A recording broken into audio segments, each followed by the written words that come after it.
Face reality, people. Movies are dead. Games are dead. Narrative? Dead.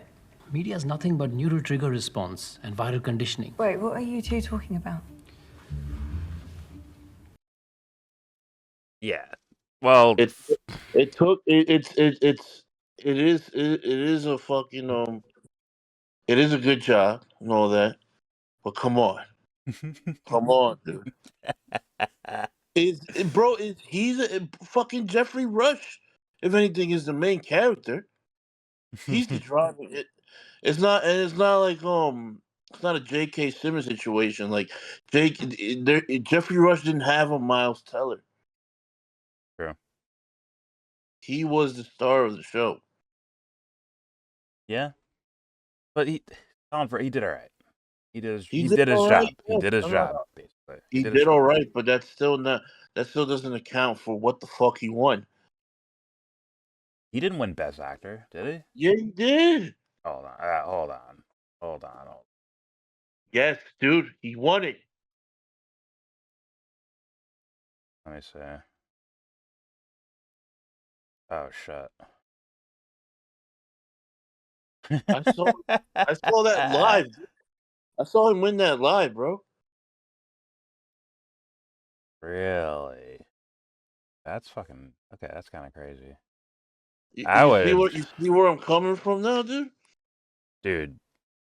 Christian Bale in The Fighter would win Best Actor in my opinion over him. Oh, yeah. Jesse Eisenberg as Social Network, yeah, dude. Come on. he would win over that.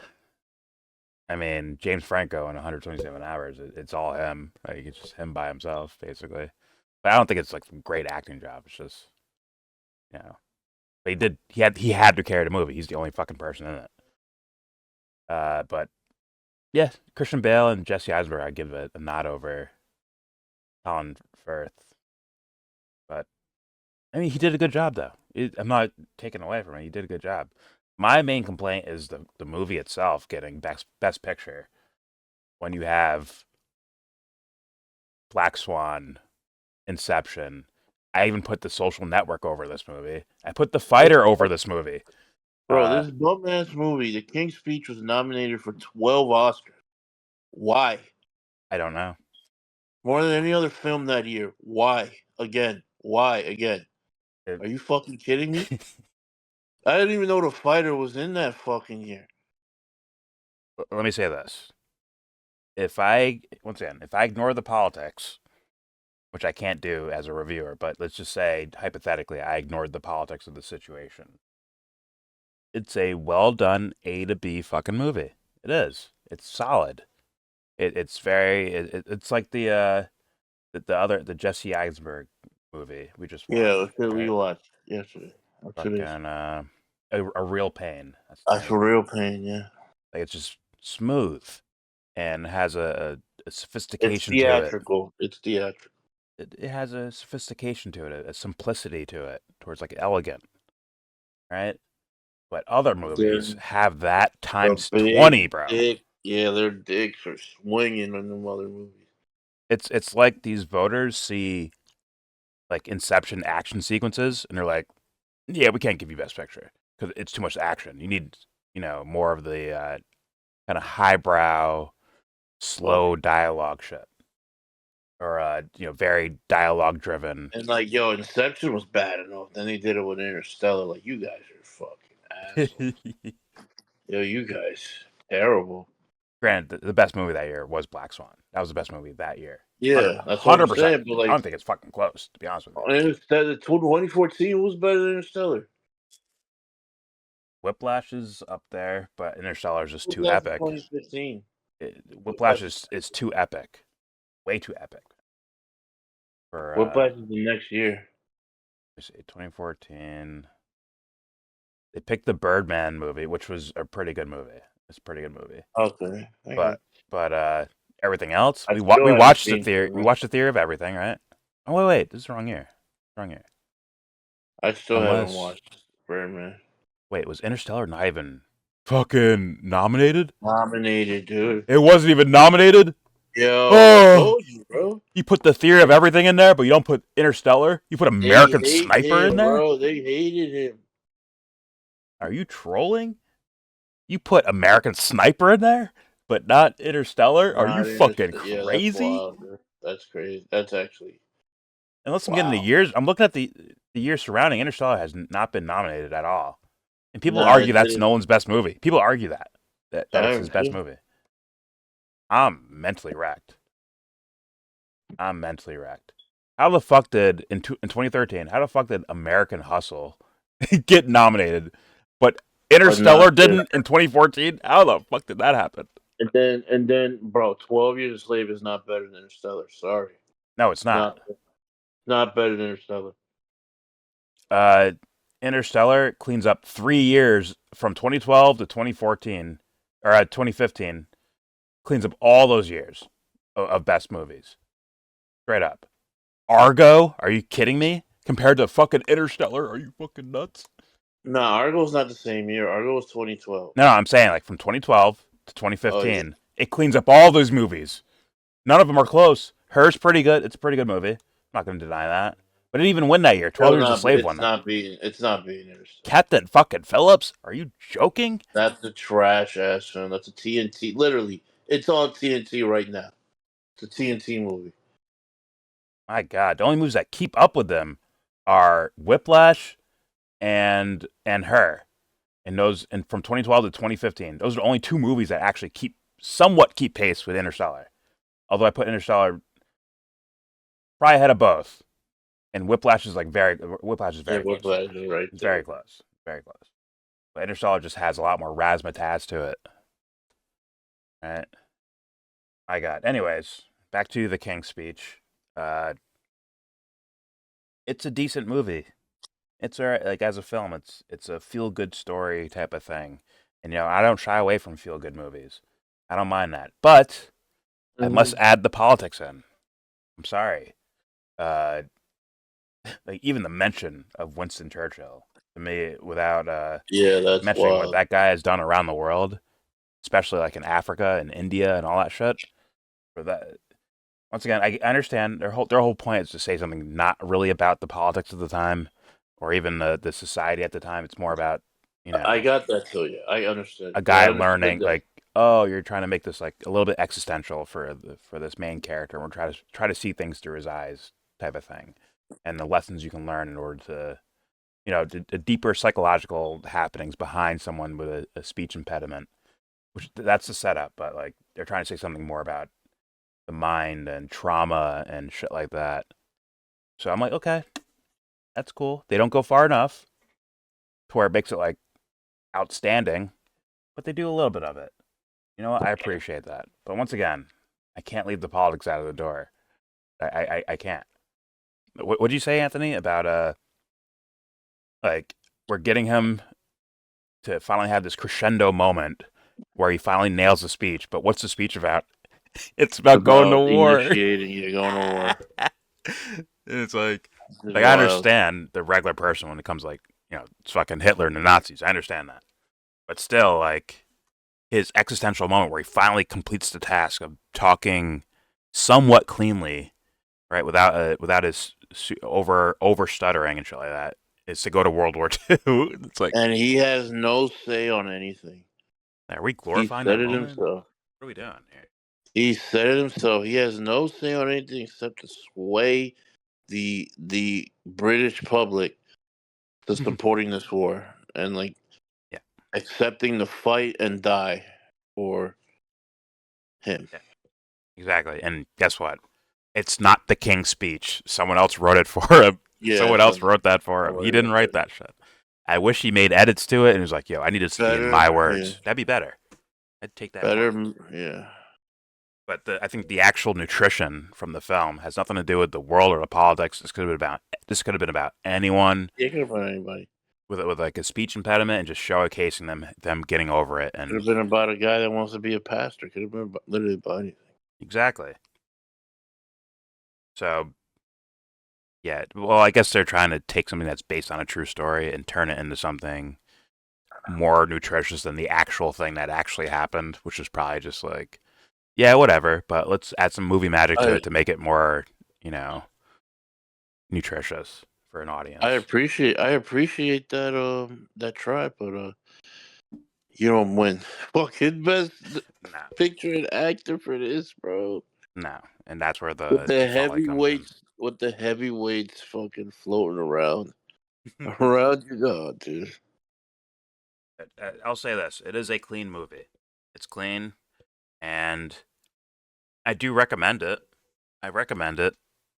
You know, keen eye with the politics shit and the sociological ideas there. But as far as kind of a character overcoming their shortcomings, right? Pause.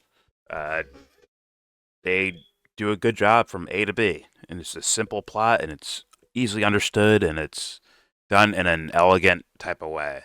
Right? There's no major flubs in here, except for the politics part. But other than that, there's no fucking flubs to it. It's just a tight. clean movie. It's a tight operation, yeah. Exactly. So It's a tight operation. on that alone, I'm like, okay, I recommend it. Although I would hope people would look deeper into documentaries or news articles or whatever the fuck they can get their hands on in regards to the actual sociological things happening during that time period. I would recommend that. But yeah, I recommend it as a movie. And my score, I'm gonna give this a 7.6 out of 10. I think it's just solid and clean, very clean, and you know, there is a little bit of depth there. Granted, it's done through these historical people, but it's still. I think the movie's kind of saying, "Fuck the historical people. We're making our own. We're taking our own creative liberties and turning this into something meaningful for someone." Which I think they pull it off in a very simple way. Nothing great or gargantuan, no giant shit like Inception or Whiplash or Black Swan. No giant ideas, but simple, very simple. Nice little fucking entree, appetizer, fucking thing, whatever. It pulls it off, and it's once again, I see no flubs. It's like cinematically, I don't see any flubs here. It's like it's just on point. But they don't take the risk of something like Black Swan does, where it's willing to pull you in different directions, and it still walks away making sense and being very coherent and cohesive. Takes you to the Whiplash. line. Yeah, it takes you to the edge of the fucking reality. It's like, oh my god, I understand now. Yes. It just opened my eyes to another fucking realm. Yes. That is true mastery. And but this movie, it does its job. It's a simple, It does its elegant, job, beautiful but movie. it pisses me off that it wins, right? And what it's Yeah. trying to pull at your heartstrings. It's like Black Swan shitted on you, doing the same thing, it's like A to B. This shit is A. This shit's A, bro. Like this shit isn't even fuck. I It's a mean, flawless transition of a movie. look, uh, if you're in the film like that, and go through the list of the 2010 Oscar nominated Best Pictures, go through them and watch every single one of them, and then start ranking them. Put them in order of like what's the best film versus the worst film. They're all going to be solid, right? There's most likely going to be solid. If they're even the Oscars can't fuck that up so much, right? They're not going to nominate Squid Game or some terrible shit like that, right? They're going to actually have there should be some sense of quality to everything you point out. They're not that bad yet, at least. Those latter years, I don't know, Jordan. Well, until I see the Batman nominated for a fucking Oscar, until I see a movie like that, then I'll be like, okay, we're in some dark asshole territory. But watch all the 2010s, and really, if you're in the film like that, like watch them all and rank them. I don't think King's Speech is going to be your number one. It could be for some people because it's very simple and elegant, right? Other movies take a risk, right? Black Swan takes a risk. Inception takes a risk. I think they both take pretty big risks. The Fighter takes a risk. 127 Hours takes a fucking risk. Granted, not the I don't think it's the best out of here, but it's not upper caliber shit. But it's risk taking for sure. The Social Network. How about Winter's Bone? That's with Jennifer Lawrence. Probably a movie no one knows she was in, but she was in, and it was Oscar nominated. I didn't even know that was Oscar nominated, but that shit won a shit ton of like indie awards, and then also made it within the Oscars too, being nominated for Best Picture. Take a look at all these movies, and then really like maybe you'll see what we see as far as like, yeah, this movie's all right, but you know, it ain't on those other levels, man. It's just not, in my opinion. It's just not there. But that's still 7.6 is a really good score for a movie. It's just when you execute something and you execute a vision and you execute it like damn near flawlessly, but the vision isn't that deep, is what the King's Speech is. And I'm like, you know what?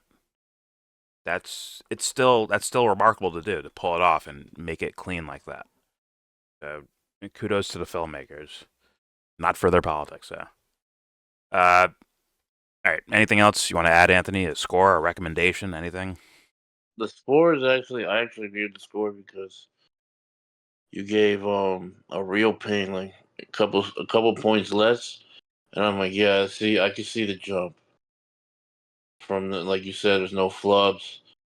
It's really there's really nothing to complain about except that it was just overrated as far as its appeal in regards to its counterparts of that year. That's my it's to say that is to say that it's not a bad film at all. Okay. It's not a bad film. It might be a little tedious, but nothing crazy. That might just be me, and that might not be the film. Okay. And I agree with like the a real pain. Like this is a lot more extravagant, but also maintains its kind of flawlessness, right? A real Yeah, pain is like guys right. walking around a city and shit like that. This is like we're doing set pieces, we're doing whatever accents of the time, aesthetics of the time. Like there's a lot more going on in this movie to where they have to like keep that tight knit shit a And lot that could tighter than a real pain has to. just be whoever directed that film. The King's Speech just runs a tighter ship, Yeah. knows their way around the formulaic minutia of a movie. Fair enough. All right. It's a more experienced filmmaker, I'd say. Seems like it. But Jesse Eisenberg, I think he has an eye. I think he's I'm not very taking it talented. away from Jesse Eisenberg. I'm just saying, yeah, he's coming at it from like a more unorthodox approach, where Yeah. this guy is very orthodox. Something, and you just over the years get familiar with the King's Speech kind of movie.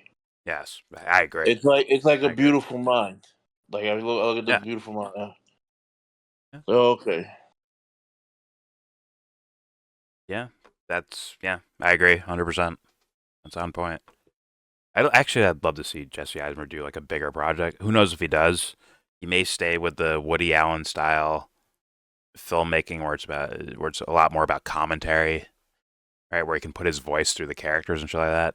But I'd be like, okay, what would you do with like a fucking blockbuster summer movie or blockbuster Christmas movie? Like, what would you do with that? I'd be curious. You never saw Sunset Sasquatch, right?